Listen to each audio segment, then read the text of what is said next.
ఒకే అడవిలో తూర్పు హిమాలయాలు, ఇండో-మలయన్ ప్రాంతం, ఇండో-గంగేటిక్ మైదానాలకు చెందిన సీతాకోకచిలుకలు కలిసి కనిపించే ప్రదేశం భారత్లో ఉందని మీకు తెలుసా? అదే అస్సాంలోని బోడోల్యాండ్ టెరిటోరియల్ రీజియన్ లేదా BTR.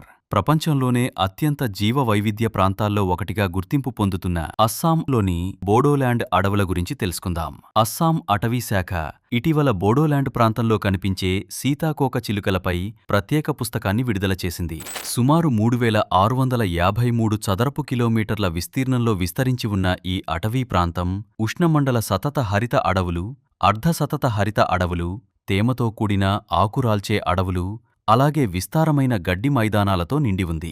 అస్సాంలో ఇప్పటివరకు నమోదైన 620 సీతాకోకచిలుక జాతుల్లో ఏకంగా 346 జాతులు ఈ ప్రాంతంలోనే కనిపిస్తున్నాయి. వాటిలో అరుదైనవి, స్థానికంగా మాత్రమే కనిపించే జాతులు, అంతరించిపోతున్న జాతులు కూడా ఉన్నాయి. అందుకే BTRను ఈశాన్య భారతదేశంలోని అత్యంత సంపన్నమైన సీతాకోకచిలుకల ఆవాసంగా శాస్త్రవేత్తలు గుర్తిస్తున్నారు. ఈ ప్రాంతం తూర్పు హిమాలయాలు, ఇండో-మలయన్ ప్రాంతం, ఇండో-గంగేటిక్ మైదానాలకు చెందిన సీతాకోకచిలుకలు ఒకే చోట కనిపించే ఈశాన్య భారతదేశంలోని ఏకైక పర్యావరణ కారిడార్గా గుర్తింపు పొందింది. ఇక్కడ కనిపించే అరుదైన జాతులతో ఇక్కడ ప్రకృతి సంపద కేవలం జీవ వైవిధ్యానికే కాదు, స్థానిక బోడో తెగ సంస్కృతికి స్ఫూర్తినిచ్చింది. ప్రపంచ ప్రసిద్ధి చెందిన బాగురుంబా నృత్యం అంటే బటర్ఫ్లై డాన్స్ వర్షాకాలంలో అడవుల్లో గుంపులుగా ఎగిరే రంగురంగుల సీతాకోక చిలుకలను చూసి ప్రేరణ పొందిందని నిపుణులు చెబుతున్నారు.